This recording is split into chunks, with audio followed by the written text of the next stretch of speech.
2021 பிப்ரவரி மாதம் 12ஆம் தேதி ஒரு விபத்து நடக்குது. அந்த பட்டாசாலையில் 27 பேர் இறந்து போயிடுறாங்க. 26 பேருக்கு படுகாயம் அடைகிறாங்க. எவ்வளோ கஷ்டமான ஒரு விஷயம். அந்த டைமில் நம்ம எல்லோரும் பார்த்தோம். ஒரு 2-3 நாள் வந்து எல்லா நியூஸ் சேனலும் போட்டுட்டு இருந்தாங்க. ஆனால் தீர்ப்பு புதன்கிழமை வந்திருக்கு. ஆனால் அதை பற்றி யாருமே பேசலை. எந்த ஒரு தொலைக்காட்சி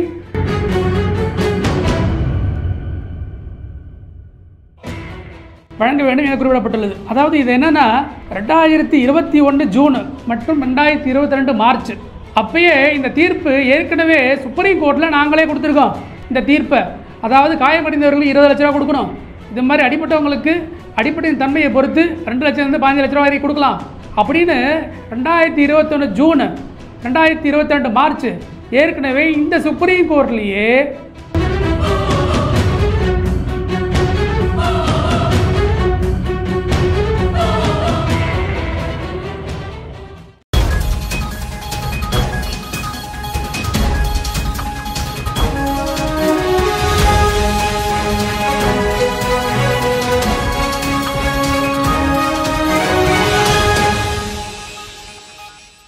சாமானியருக்கு வணக்கம். இந்த விஷயத்தை பேசுகிறதுக்கு மனசு ரொம்ப கஷ்டமாக தான் இருக்குது. அப்படிப்பட்ட ஒரு விஷயந்தான் இந்த விஷயம். என்றைக்கு இது வந்துன்னா கடந்த புதன்கிழமை அன்றைக்கி ஒரு தீர்ப்பு வந்திருக்கு. அதை பற்றி தான் இன்றைக்கி பேச போகிறோம். சுப்ரீம் கோர்ட்டில் ஒரு தீர்ப்பு வந்திருக்கு. அதை பற்றி தான் நம்ம பேச போகிறோம். இந்த தீர்ப்பு எப்படிப்பட்ட தீர்ப்புனா, தமிழ்நாடு அரசு என்ன செய்யுது, என்ன செஞ்சிட்ருக்காங்க, எப்படி நடக்குது, எப்படி அட்மினிஸ்ட்ரேஷன் இருக்குது அப்படின்னு சொல்லக்கூடிய ஒரு தீர்ப்பாக அமைஞ்சிருக்கு அந்த தீர்ப்பு. அந்த கேஸை நம்ம பார்ப்போம். அப்படி என்ன தீர்ப்பு கொடுத்தாங்க, எதை பற்றி? சுப்ரீம் கோர்ட்டு, அது ஹைகோர்ட்டில் சுப்ரீம் கோர்ட்டு இந்த தீர்ப்பு கொடுத்துருக்காங்க. அது எதை பற்றி கொடுத்துருக்காங்க அந்த தீர்ப்பு அப்படின்றத நம்ம பார்ப்போம். கடந்த 2021 விருதுநகர் மாவட்டத்தில் அச்சன்குளம் அந்த கிராமத்தில் ஒரு பட்டாசாலை நடக்குது. ஸ்ரீ மாரியம்மாள் ஃபயர் ஒர்க்ஸ் அப்படின்னு ஒரு பட்டாசாலை நடக்குது. அங்கே இந்த தேதி என்ன தேதினா 2021 பிப்ரவரி மாதம் 12ஆம் தேதி ஒரு விபத்து நடக்குது. அந்த பட்டாசாலையில் 27 பேர் இறந்து போயிடுறாங்க. 26 பேருக்கு படுகாயம் அடைகிறாங்க. எவ்வளோ கஷ்டமான ஒரு விஷயம். அந்த டைமில் நம்ம எல்லோரும் பார்த்தோம். ஒரு 2-3 நாள் வந்து எல்லா நியூஸ் சேனலும் போட்டுட்டு இருந்தாங்க. ஆனால் தீர்ப்பு புதன்கிழமை வந்திருக்கு. ஆனால் அதை பற்றி யாருமே பேசலை. எந்த ஒரு தொலைக்காட்சி, எந்த ஒரு மீடியாவும், எந்த ஒரு மெயின் ஸ்ட்ரீம் மீடியாவும் அதை பற்றி பேசலை. என்ன காரணம்? ஏன்னா தீர்ப்பு அப்படிப்பட்ட தீர்ப்பு கொடுத்துருக்காங்க. அது என்ன தீர்ப்புன்றத கொஞ்சம் விவரமாக இப்போ பார்ப்போம். அந்த விபத்தில் 26 பேர் இறந்தாங்க. 27 பேருக்கு படுகாயம் அடைஞ்சாங்க.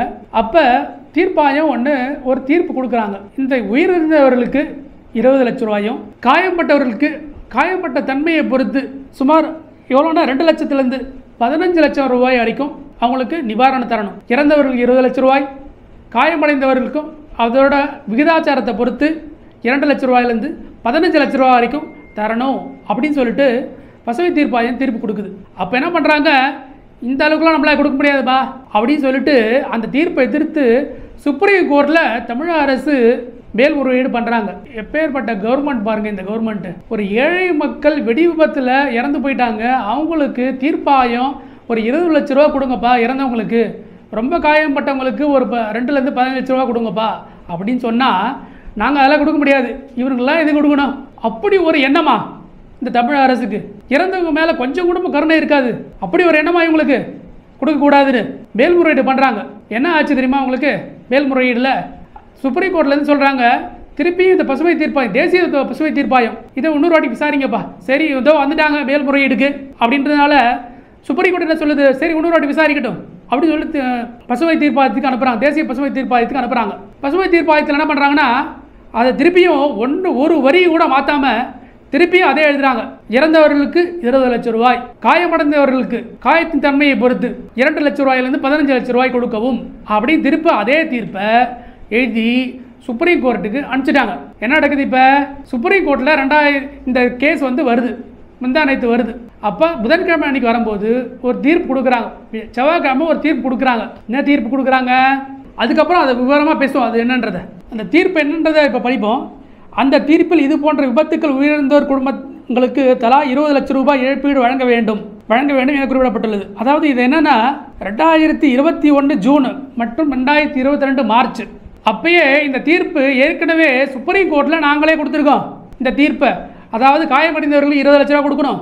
இது மாதிரி அடிப்பட்டவங்களுக்கு அடிப்படையின் தன்மையை பொறுத்து 2 லட்சம் 15 லட்ச ரூபா வரைக்கும் கொடுக்கலாம் அப்படின்னு 2021 ஜூன் 2022 மார்ச் ஏற்கனவே இந்த சுப்ரீம் கோர்ட்லேயே நாங்களே தீர்ப்பு கொடுத்துருக்கோம். அப்படி இருக்கும்போது எதுக்கடா மேல்முறையீடு வரீங்க அப்படின்னு சொல்கிற மாதிரி ஒரு தீர்ப்பை அவர் படிக்கிறார். என்ன படிக்கிறாரு? அந்த தீர்ப்பிலேயே இது போன்ற விபத்துக்கள் உயிரிழப்போர் குடும்பத்திற்கு தலா 20 லட்சம் ரூபாய் இழப்பீடு வழங்க வேண்டும் என குறிப்பிடப்பட்டுள்ளது.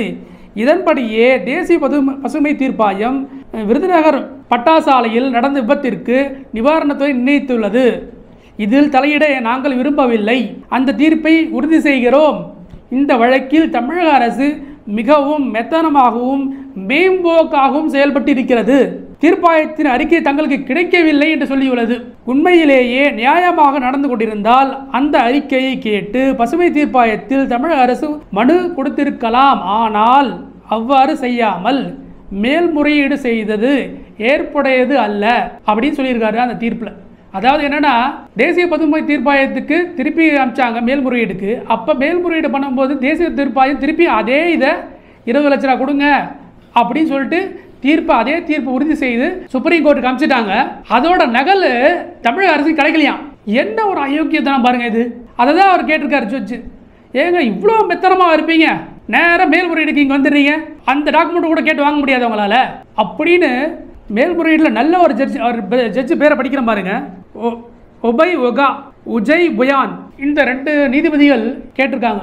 கொஞ்சம் கூட அதுவும் என்ன மாதிரி வார்த்தைகள் பாருங்க. உண்மையிலேயே நியாயமாக நடந்து கொண்டிருந்தால் அந்த அறிக்கையை கேட்டு பெற்றிருக்கலாம். இந்த வழக்கில் தமிழக அரசு மிகவும் மோசமாகவும் மெத்தனமாகவும் நடந்து கொண்டுள்ளது அப்படின்னு சேர்ப்பு சொல்லியிருக்காங்க. ஒரு ஏழை மக்கள் இறந்துட்டா அதுக்கு காசு கொடுக்கறது கூட எங்களுக்கு ஏங்க இவ்வளோ கஷ்டப்படுறீங்க?